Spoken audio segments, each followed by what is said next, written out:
قصيدة علي مراد. الشمس لا تشرق في الأناضول برهة، الشمس تتوسط راية الأحرار يا درويش. السحابة التي كتبت عليها وصايا أهلك أمطرت حجارة على صغار الحجل، أدمت جبين الحمام ولونت أجنحة الحلم بالأحمر القاني. السحابة التي خبأت في جيوبها رسائل من عادوا من الرصاص أتلفت الحقل الأنيق، أبكت دمانا وطمرت دارا يرتادها شهداء قلعة الشقيف كلما جاعوا. هل نهضت من نومك لترى كيف حفرت فؤوس أهلك خصر شجرة ظللتك؟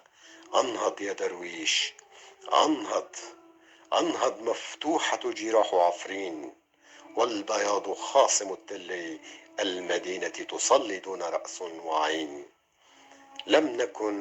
لم نكن ساميين فيما مضى ولن نكون عربا. أنهض يا درويش، أنهض. الطائرة التي تقصف ليمونة هناك هي ذاتها تغير شكلها وتقتل زيتونة هنا. أنهض، أهلك أهلي، وأهلك يخلعون ضمائرهم في الأناضول كما يخلعون خواتم الحب في الحانات.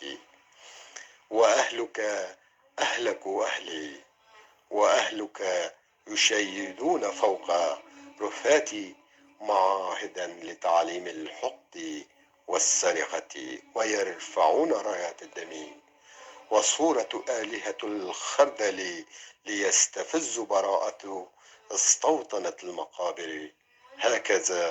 هكذا يركعون باسم الرحيم عابسين، هكذا كل حرف لنحر البسملة، كل باب لتوحيد النشيد.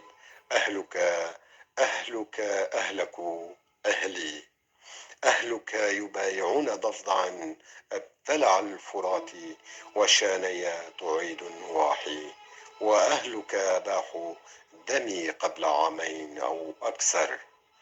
أهلك يخونون، أهلك وأهلي، أهلك يخونون، أهلك وأهلي، وأهلك سرقوا معول جدي فبكت الأرض مرتين، فبكت الأرض مرتين.